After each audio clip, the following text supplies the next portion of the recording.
Welcome to the Shock Your Potential podcast with your host, Michael Sherlock. We all have potential, but sometimes we need inspiration to get us to our peak performance.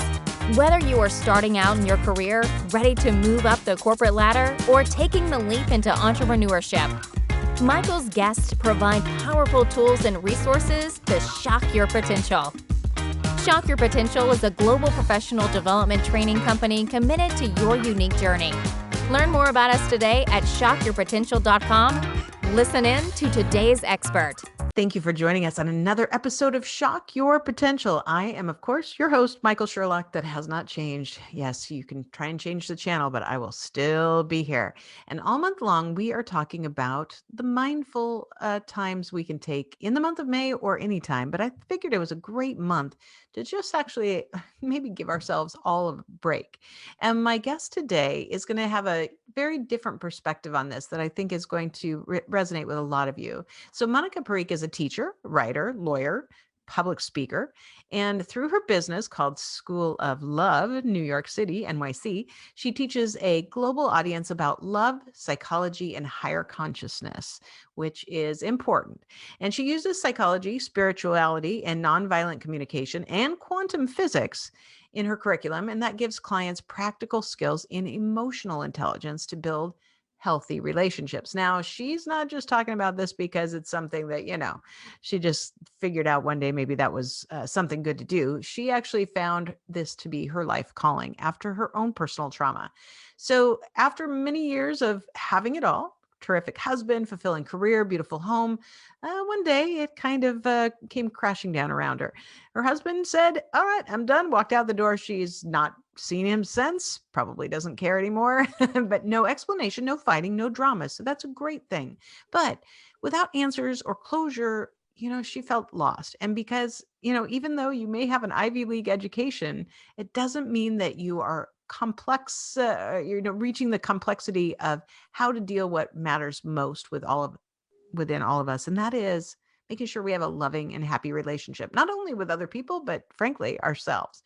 And so she began studying psychology, spirituality, mindfulness, meditation, ethics, like I said, quantum physics, which is actually, I can't wait to talk about that, and nonviolent communication from internationally renowned psychologists, coaches, and healers. And today she works primarily with women to help them do things like transcend grief, but also to really capture the essence of the love within themselves. So joining me today is my guest, Monica. Thank you so much for being a part of our show. Thank you for that introduction. That was amazing. I really appreciate it. Absolutely. You have so many incredible, sound bites just in your bio alone that I like to hit as many of them as possible. And I do want to talk about quantum physics when we get to that point, because I really think that it's incredible when we really open ourselves to how we control our mindset.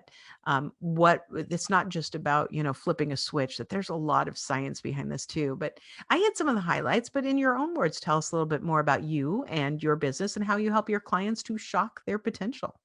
Yeah. So, my business is really meant to be disruptive in two realms. The first is the psychotherapeutic realm, and the second is dating and love relationships. And so, I guess the primary first inquiry for me was, why did my marriage fail? And then once I delved pretty deep into that, question, I started moving into bigger questions like, why are marriages generally failing? Our divorce rate is more than 50%. And then of those people who stay married, 7 out of 10 report being unhappy. And I think we can see in the pandemic how important human relationships are.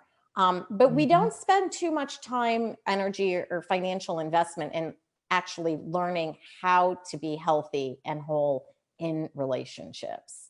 And I started asking that question, and I realized that, our education system doesn't really teach us the principles we need to learn, and that I was going to build a curriculum that would actually give people the tools. So, in the very beginning, I started building this curriculum and testing it on a global audience. And I found that a lot of my clients were leaving their therapists, they were leaving their psychiatrists, and they were coming to me because I was giving them practical tools in psychology at a much faster rate than traditional psychotherapy typically works. And that's Mm-hmm. the benefit of being a coach and not a therapist. It's a Mm-hmm. back and forth conversation with a person. And you're basically, giving them insight and giving them tools of self-awareness, so that they can manage their own emotional life better and come into partnership in a different way. As you were talking, I was thinking at first I was reflecting on kind of the statement where, you have to have a driver's license to drive a car, but you don't have to have any license to actually be able to have a child. So I was thinking of that first, but I've never really thought about it from the relationship standpoint because you're right, there's no part of our education system at all that deals with interpersonal communications, or relationships, or how to have healthy ones. So we just have our role models or lack thereof with their own garbage and their own baggage and their successes and their failures, and then we wonder why we beat ourselves up when we aren't perfect at things, but we don't have a society that really teaches us this. Well, that was my thinking 100%. And, even if you're raised in a quote unquote stable, healthy Mhm. family, those families, just as much as broken homes or dysfunctional families, have dysfunctions. They may Yes. have traits that have been inherited or patterns of behavior that have been inherited through many generations and are very hardwired, not only in the cellular body, but in the mental, in your mind structure. And Mhm. so, when I really started to look at relationships, let's just talk about some of the big failures. One of the biggest reasons people get divorced is money. Yeah. And we Yeah. have no curriculum for financial literacy. We don't even have a template for when you go into marriage to make sure that two people are on the same page about Right. what that vow or that covenant is. Mhm. One of the stories I often tell is when my ex-husband decided to leave, I said to him, "But we took a vow." And he said Mm. to me, "Well, your vow meant something to you that my vow didn't mean to me." And Ah. I was so shocked by that because no one in my family had ever gotten divorced. Everyone in his family had gotten divorced. And the lawyer in me was like, "Oh, we never had a meeting of the minds about this contract. Like, we just didn't define the terms and say Mhm. we're on the same page." But, at the time I got married, I didn't even know the questions to ask. Right. So that's what I Right. try to give women a toolkit for. Yeah, and that's so true. And to your point, I'm the last of 6 kids, and my parents were married over 50 years before we lost my father. But every one of us kids has been married and divorced at least once. And I know my mom's like, "What did we do wrong?" And I'm like, "I don't know. We just," but you get married for different reasons. You get married at different times of your life. You marry, you date people in different situations, but a lot of times it's not about really going into it with a well thought out plan of how you're going to be a couple over the long term. Well, the my more pragmatic self thinks that it is the most important, biggest business deal of your life. Yeah. And, I'm sure you feel this way since you run a business, and so do I. I am exceptionally choosy about the partners I bring into my business because Right. they cost me a lot of time and energy if we're not on the same wavelength. And when I think about marriage, and one of the tools that I often will give to my clients is for free is this checklist I made, where it's like, these are the issues you need to look at before you enter into a marriage. And they're everything from, does this person have a history of addiction? Will they go into some kind of personal transformation work? Do they believe in God? All these things that we really should be thinking about when we're taking on a business partner for what should be the biggest spiritual, emotional journey of our entire existence. Mhm. But I think we get so swept up by the emotionality of it that it's hard for us to look pragmatically. And, Mhm. that's even built into the structure of, when women have sex with men, we release oxytocin and dopamine and serotonin. So we get flooded and almost drugged with chemicals that make it hard for us to be as pragmatic and business minded as we should be, I think. That's so true. I'm just not going to say anything more about that. I guess I shocked your potential. Shocked my potential. Oh yeah. It really, I mean, just even coming back to the fact my son is just about to turn 30. Actually, by the time this airs, he will have turned 30. And he is getting to the point where there's going to be a wedding in the future. If I have to lasso him both, it's going to happen. I will make this happen. But actually, his girlfriend is just an incredibly lovely person. But it's interesting that one of the things the two of them have been doing over the last 2 years that they've been living together is that they've been going through kind of like this checklist. I don't know where they got it, but some book that's making them ask questions like, so what are your values with money?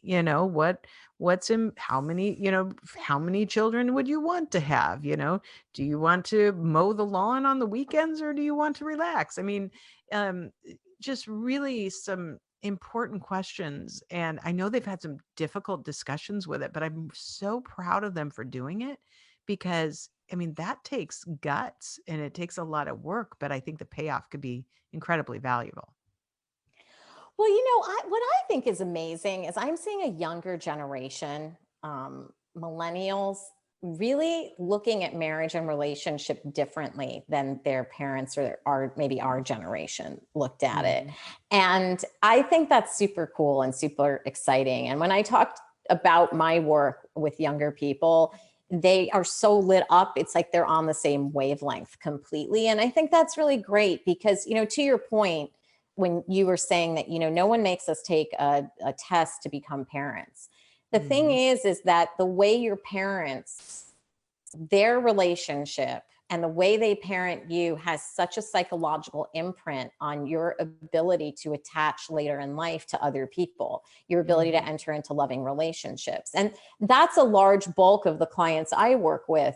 Many of the women who come to me, they're exceptionally successful in their career life, they're exceptionally intelligent, and they're having a hard time in relationships. And usually what I find is because on some level, on some part of their subconscious mind, they're afraid of relationships because they witnessed maybe their parents fighting. They witnessed the unavailability of their father. They witnessed the emotional volatility of their mother. And that makes it very hard for them to believe in love and marriage and go into that institution securely. So, really, we have to restructure the entire framework. Otherwise, we're going to have a generation of people who are not only achieving like loving relationships for themselves, but creating a template for children to be raised in a way where children are not being almost socialized towards conflict and trauma. Because that's the other thing that happens, right? When we see fighting, we think, oh, we should be fighting all the time and we should be escalating conflict. And it's normal to just walk away the minute someone doesn't agree with you and the whole 9 yards, There's just so many levels of complexity of this. And, all month long, I'm focusing on how we can each take better care of ourselves emotionally and mentally to make sure that we can be resilient through a lot of different situations. What are your thoughts in terms of how you work with your clients to help them build that kind of, self-love and self-care and use that as a guiding force for themselves? It's so many tools, really. I like to primarily work on the psychological level. So, what are the beliefs you have about yourself? Where did those beliefs come from? Where are they incorrect? And how can I actually give you practical tools to raise up yourself emotionally? And a big part of what I teach is reparenting, which is basically if you didn't have a loving mother or father who esteemed you, how can you begin to be that for yourself? And, as easy as that sounds, that's a process. It takes actually a long time to really learn how to love yourself in a way that the voices in your head quiet down and the insecurities quiet down. And, I like working with women primarily. I do have male clients, but I like working with women because I believe that our relationship with ourselves is our relationship with God and our relationship with ourselves are the two primary relationships we have to work on.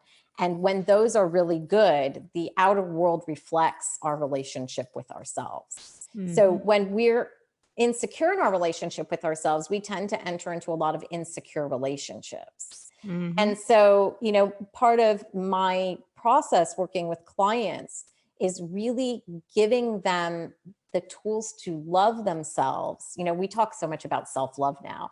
And as much as I really believe in massages and yoga class and Reiki and all these modalities, I think they're part of a holistic toolkit. And the biggest and most complex part of that toolkit is rewiring the patterns in which your brain thinks. Yes. And giving you new patterns where you can begin to talk to yourself and esteem yourself in a very different way. So that's my 2 cents about it. I think that everyone in America should get mandatory mental health care. I think it should be as destigmatized as the gym and healthy eating. And I think that it should be, something that we really value and teach from elementary school onwards. Yeah, I agree. I later understood in life that I suffer from depression at times, and I had it under control for a long time now. I found it through, obviously, from mental health counseling and opportunities like that. But also, I found it through eating right. When I learned that I'm hypoglycemic, and when I'm not taking care of my blood sugar, my depression can come back and very seriously. And but when I first experienced this, it was pre-Prozac, so no one knew about depression. Nobody was talking about depression. And it's really interesting because to this day, my family, and I'm raised by an incredibly loving family, 6 kids, great parents, just great life, fabulous thing. None of them, I was adopted. I'm the only one that's adopted. Oh, wow. None of them believe me that I was suicidal. And it's none really of them believe you, really. No. Yep. They just say, well, you weren't, you just didn't feel good, or you weren't happy, or you were choosing to be unhappy. And it's really interesting because we still have these dialogues. And, my mom and Why do they do that? I wonder why they have to recreate your narrative for you. I don't know. I've always wondered. And finally, at some point in time, I just stopped arguing with them about it because it didn't matter anymore with them. Yeah. But I had to get to that point. But it was really interesting that I then did feel so alone because we didn't talk about it as a culture. That wasn't, you didn't have actually, there was a counselor when I went to college. That's kind of where I finally started, finding some solutions. But now I think at least if we're, some of the things like teaching mindfulness to kindergartners, and, we're taking more time, I think, to look and try and really help people reflect on where they are mentally and emotionally. I hope that gets better because you're right. When we get to the point where everybody has that just as a part of their normal self-care, somebody to talk to, some way to be able to process their emotions, that will be a much better day and world I think we would all live in. Well, I think that one of the really big things that I see happening now is people talking so openly about their emotional struggles. And also, I see people talking about like, yeah, I go to therapy once a week. I go to therapy every day. I think Chris Rock recently said, like, I go to therapy every day.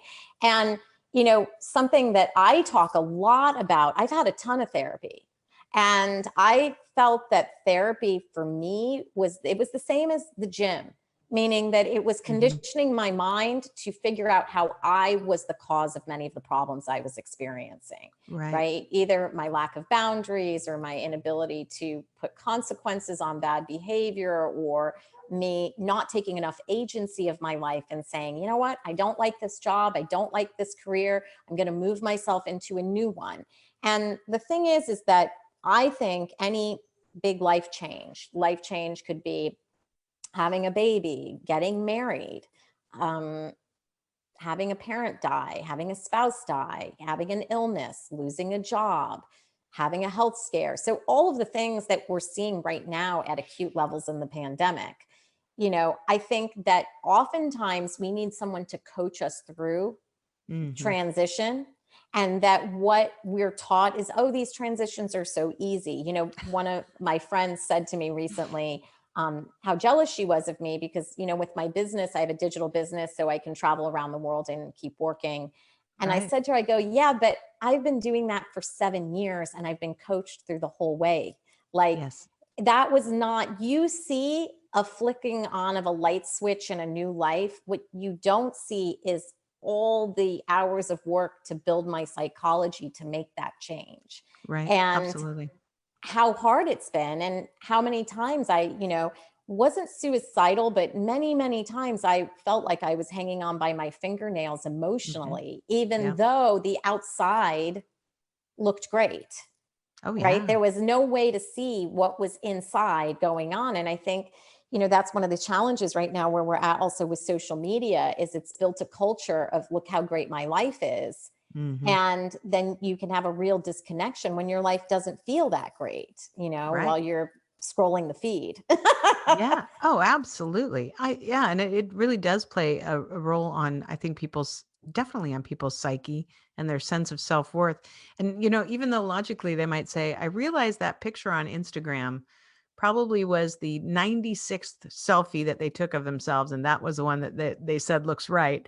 But at the same time, the way it looks and presents tells us that we're not that. And that creates a disconnect that leads, I think, more to that negative self-talk. And you're right. There's just times I don't use social media the way I used to. And I really only use it for my business now. Except for every once in a while when I'll see somebody on Facebook, that I want to cheer on. Now I'm like, if I see somebody that is negative, or if I think that, maybe I don't want to see where they're on that yacht today, I scroll past them a little faster. Yeah.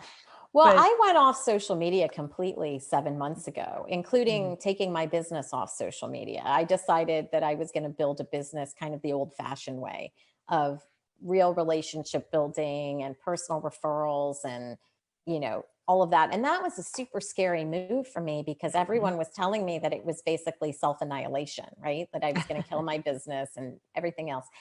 But I realized for me, I don't want to get on a pulpit teaching about emotional and mental health using a vehicle that is statistically proven to cause more loneliness, depression, and anxiety than we've ever experienced in world history. And in addition to that, that we know these things about what it does to democracy and free market capitalism. And I just thought, you know what? It's hard to make good decisions, but I always feel that you have to follow what makes you personally feel good.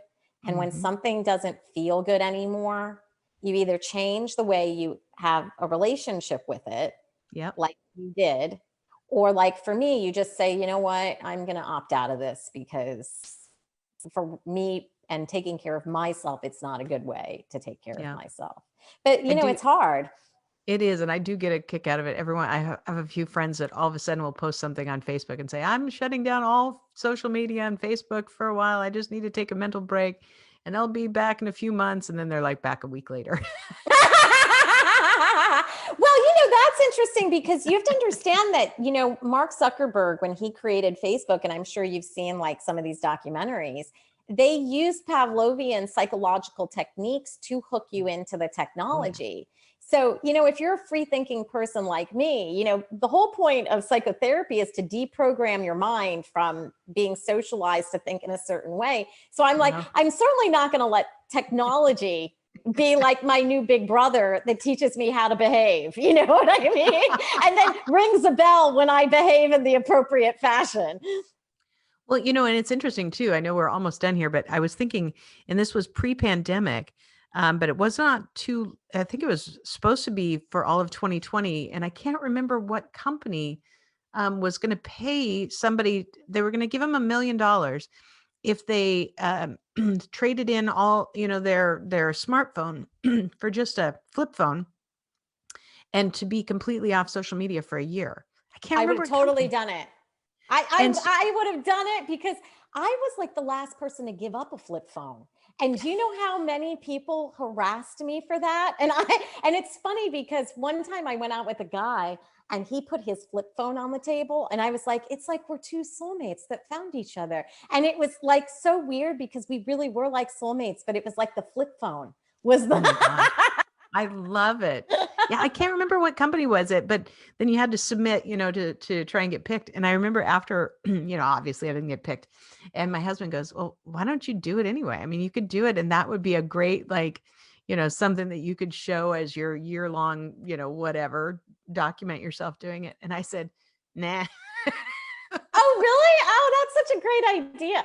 Well, I know. I'm kind Still of back doing there it somewhere. because I'm Yeah. trying to actually I've been studying a lot of productivity hacks, and one of them is I realize like notifications, how much they take you out of a flow state, right? Yeah. And how much technology can also be energetically draining. So Yeah. if you're really moving into like higher realms of consciousness where you want to vibrate at higher levels, you're kind of looking at everything that you and I are talking about, from the food you consume, Yeah. the inflammatory agents in the foods you consume. So like I've Mhm. given up gluten and sugar and processed foods and Mhm. all these agents. And then you're looking also at technology's impact, and something, because I study the mind so much, and I have a really quite robust and deep meditation practice.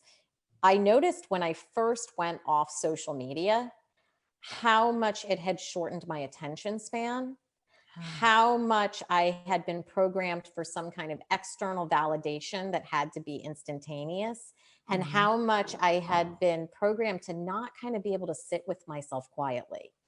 That I was constantly searching for, and I think the phone does the same thing, but I was Yes. constantly searching for something to entertain me. And then having to pull myself back to a place of being like, well, you know what? I can sit with myself. I can read a book. I can do these Yeah. things I used to do in the past. And I can turn off technology and actually allow my brain to quiet down and reboot itself so I can Yeah. think through more difficult problems, or I can have more bursts of creativity. But once you start to study the interplay, it's quite detrimental, I think, for people who are trying to be creative and work at a higher vibrational level.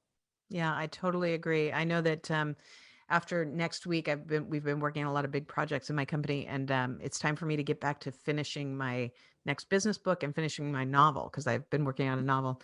And so once I get started on that again, then I set times during the day so the email's off, the phone is off, it's turned upside down, so I can't even see those notifications coming through. But I put the timer on my phone for 45 minutes, and I write for 45 minutes. And then if I'm still, if it goes off and I'm flowing and I can still have time, I'll just pause it and just keep going until a stop point. But those moments are so highly effective for me, but it probably takes me 10 minutes to get into it because it's almost like your brain is shutting down, not waiting for that next ding or that next notification to Yeah. light up. So But you can there's, see it, right? You can yep, see it in yourself, and it kind of yep, it's scary, right? It's yeah, scary because I was always a very minimal user of social media. I had it for my business, but it wasn't something I was that keyed into. And even just as a minimal user, how much it changed the way I operate, and how much I could even feel like when I was going on it, I could feel my vibration coming down. Like hmm, I could feel my mood sinking. And something I always say to my clients, my clients will come to me and they'll say, well, do you think I should go off social media? Especially when they're working through, let's say they've had a big trauma or loss and they're struggling with grief. So yeah, my job is basically to pull them up, pull their vibration up by giving them a host of tools. And I'll say to them, well, really what you should be doing is turning off anything in your life, whether it's a person, whether it's an activity, whether it's social media, whether it's the television, the news, that doesn't make you feel good, yeah, because you have to figure out how to feel good first. And the yeah. thing is when I tell them, go on it and do you feel good? Every single one of them tells me, yeah, I was scrolling on it for 15 minutes and I could feel how bad I felt at the end. Mm, yeah. But the thing is, I think we're becoming so disconnected from our own feelings, or we become used to feeling bad that we can't experience the contrast of like what it is to feel good every day, you know? Right. Right. I think it's very telling. My goodness, we could talk about this all day long. And I know we'll have all your contact information on our show notes, but won't have any social media links. But in case somebody wants to look you up right now because they think you may be the answer to what they need to find to increase their vibration, what's the best way for them to find you? So there's only one way to find me, and it's my website, which is schooloflovenyc.com, schooloflovenyc.com. I love it. Now, before we go, Monica, do you have any last words of wisdom or pearls of advice for my listeners and viewers? I would say that the more you work on yourself, the better your life reality becomes.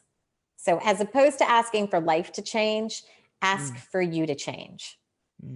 So true. Not easy, but it's the only way to know, because it's the only thing you can control is you. Exactly. I love it.